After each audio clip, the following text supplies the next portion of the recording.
Student, welcome to our YouTube channel commerce ओशनसी। आज की क्लास में इंपॉर्टेंट कंसेप्ट कवर करेंगे। इकोनॉमिक कंसेप्ट ऑफ इनकम क्या होता है ये छोटा सा टॉपिक, लेकिन ये बहुत इंपॉर्टेंट है क्योंकि इसमें बहुत गहरी बातें हैं जो हमें समझने की जरूरत है। एग्जाम्पल की हेल्प से बिल्कुल सिंपल सी लैंग्वेज में आज की क्लास के अंदर इस कंसेप्ट को हम कवर करेंगे। इसे लास्ट क्लास के अंदर हमने कवर किया था कंसेप्ट बिजनेस इनकम क्या होती है और मैचिंग कंसेप्ट क्या होते हैं और ऑब्जेक्टिव्स क्या हैं बिजनेस इनकम को मेजर करने के। लास्ट क्लास के अंदर कवर किया कंसेप्ट। अगर अभी तक आपने लास्ट क्लास नहीं देखी, देखिए ताकि आपकी स्टडी में कंसिस्टेंसी बनी रहे। अगर अभी तक आपने मेरे यूट्यूब चैनल कॉमर्स ओशनसी को सब्सक्राइब नहीं किया, सब्सक्राइब कीजिए और बेल आइकन जरूर प्रेस कीजिए ताकि जब भी मैंने वीडियोस अपलोड करूं सबसे पहले नोटिफिकेशन आपके पास जाए, आप वीडियोस को देखकर आपकी स्टडी बूस्टअप हो।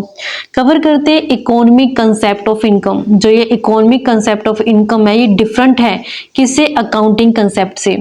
क्यों डिफरेंट है? बिल्कुल सिंपल सी लैंग्वेज में से समझते हैं। इकोनॉमिक कंसेप्ट जो इनकम का बताया गया हिक्स के अकॉर्डिंग, कहते हैं कि जो इकोनॉमिक कंसेप्ट ऑफ इनकम है ये कहता है कि मैक्सिमम अमाउंट जो एक इंसान द्वारा कंज्यूम की जाती है एक पार्टिकुलर पीरियड के दौरान, और फिर भी वो एक्सपेक्ट करते कि पीरियड के एंड में उसकी उतनी ही जो संपत्ति है वो बनी रहे जितनी ईयर के स्टार्टिंग में थी। यानी कि सिंपल सी लैंग्वेज में समझते हैं। एग्जांपल लेते हैं कि एक पर्सन है ए, ईयर की स्टार्टिंग में उसके पास टोटल जो उसकी संपत्ति है वो 10 लाख रुपए की है। अब उसने एक साल भर के दौरान कुछ पैसे कमा लिए और उसकी जो बाजार के अंदर कीमत थी ना वो बढ़ के कितनी होगी? 12 लाख हो गई है। 10 लाख की संपत्ति कितने में होगी है? 12 लाख में होगी है। जब साल की शुरुआत हुई तो ए के पास 10 लाख थे। जब साल का एंड हुआ तो लास्ट में उसके पास 12 लाख हो गए। शुरू में 10 थे, अंत में 12 हो गए। तो साल के दौरान कितने उसने एक्स्ट्रा कमा लिए? 2 लाख रुपए, क्योंकि 10 से 12 हो गई। 2 लाख रुपए उसने पूरे साल के दौरान जो कमा लिए।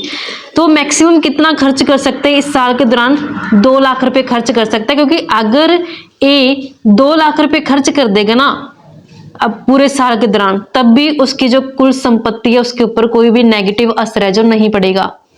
तो यहाँ पे जो 2 लाख रुपए ना, इस 2 लाख को ही हम इकोनॉमिक इनकम बोलते हैं।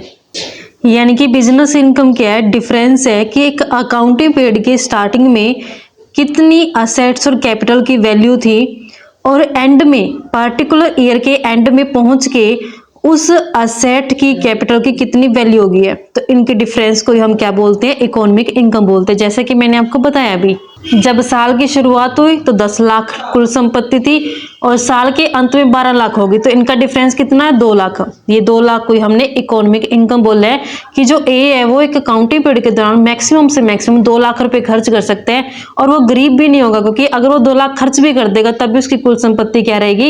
इक्वल रहेगी। 10 लाख थी, 12 लाख होगी। 12 में से 2 खर्च कर दे तब भी ईयर के लास्ट में उसकी कुल संपत्ति कितनी रह जाएगी? 10 लाख रह जाएगी। तो यानी कि यहाँ पे बिना वो गरीब हुए भी अपनी जो खर्च को है वो कर सकता है। मेन पॉइंट कवर करते हैं कि इकोनॉमिक कंसेप्ट ऑफ इनकम में और अकाउंटिंग कंसेप्ट ऑफ इनकम में डिफरेंस क्या होता है।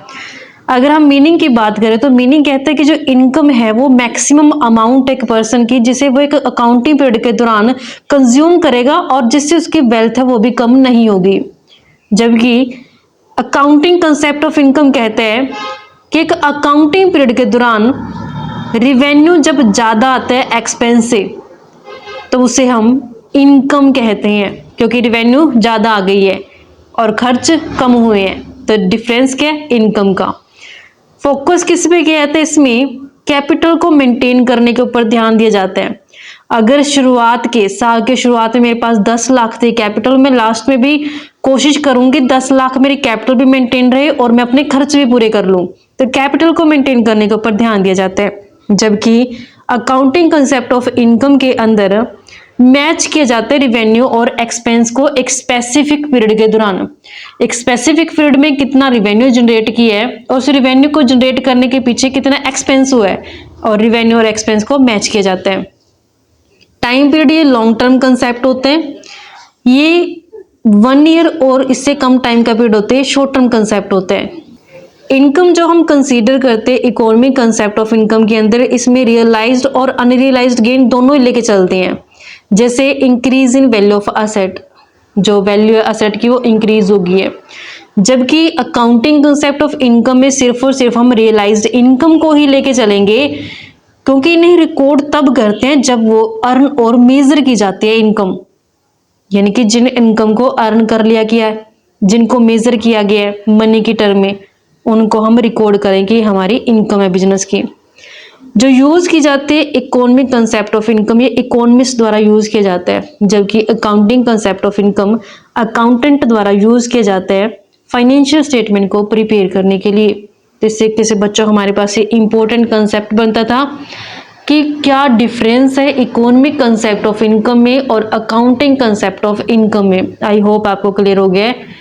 नेक्स्ट क्लास में कवर करेंगे नया टॉपिक। ऐसे ही रेगुलर क्लासेस के लिए आप मेरे यूट्यूब चैनल कॉमर्स एफिशिएंसी को सब्सक्राइब, लाइक और शेयर करें, बेल आइकन जरूर प्रेस करें, ताकि जब भी मैं न्यू वीडियोस अपलोड करूं सबसे पहले नोटिफिकेशन आपके पास जाए, आप वीडियोस को देखकर आपकी स्टडी बूस्ट अप हो।